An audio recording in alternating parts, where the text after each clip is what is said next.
अपने मसाइल को हल करने के लिए सब्सक्राइब करें आपके मसाइल का हल।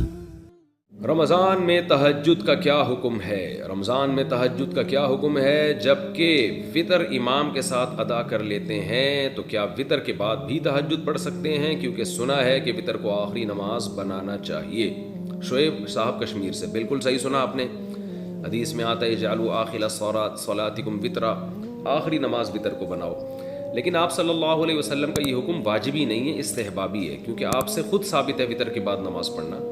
तो इसलिए बेहतर तो यही है कि वितर बिल्कुल आखिर में पढ़ें तहज्जुद के बाद। लेकिन रमज़ान में चूँकि वितर जमात से पढ़े जाते हैं तो जमात की फजीलत हासिल करने के लिए आप वितर पहले पढ़ लें और फिर तहज्जुद में आँख खुले तो तहज्जुद भी पढ़ें। इसलिए तहज्जुद ना छोड़ें कि मैं वितर पहले पढ़ चुका हूँ, तो तहज्जुद अलग से पढ़ लें फिर बाद में। क्या तस्बीह तरावी शरअन साबित है?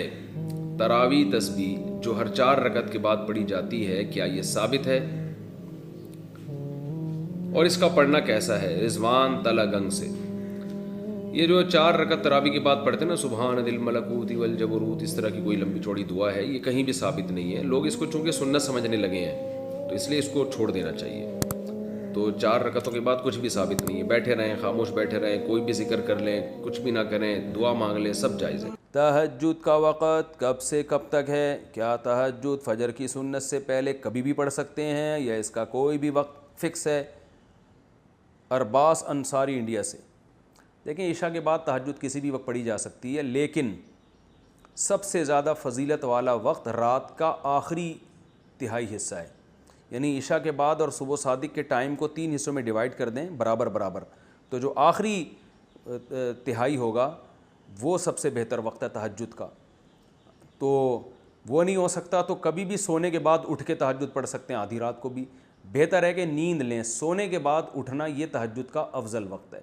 और इसकी भी तौफीक नहीं मिलती तो सोने से पहले भी पढ़ी जा सकती है, लेकिन सबसे अफजल है आखिरी हिस्सा। फिर चलो आखिरी में नहीं पढ़ते, लेकिन थोड़ी नींद लेने के बाद उठ के पढ़ लेते हैं, ये भी गनीमत है। ये भी नहीं होता चलो इशा के बाद पढ़ लो। नमाज में हंसी आए तो क्या करूं?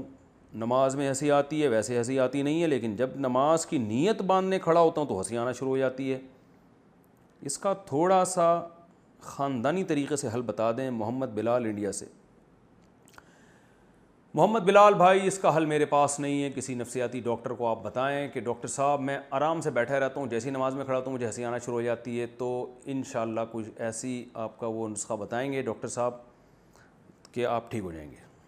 मुझे तो यही फ़िलहाल समझ में आ रहा है, ख़ानदानी तरीका यही है कि किसी अच्छे से डॉक्टर को आप अपनी प्रॉब्लम बताएं, तो वो देखेगा, चेक करेगा आप में किस किस्म के ऐसे सॉफ्टवेयर हैं जो आपको वैसे नहीं हंसा रहे, नमाज में आपको हंसा रहे हैं।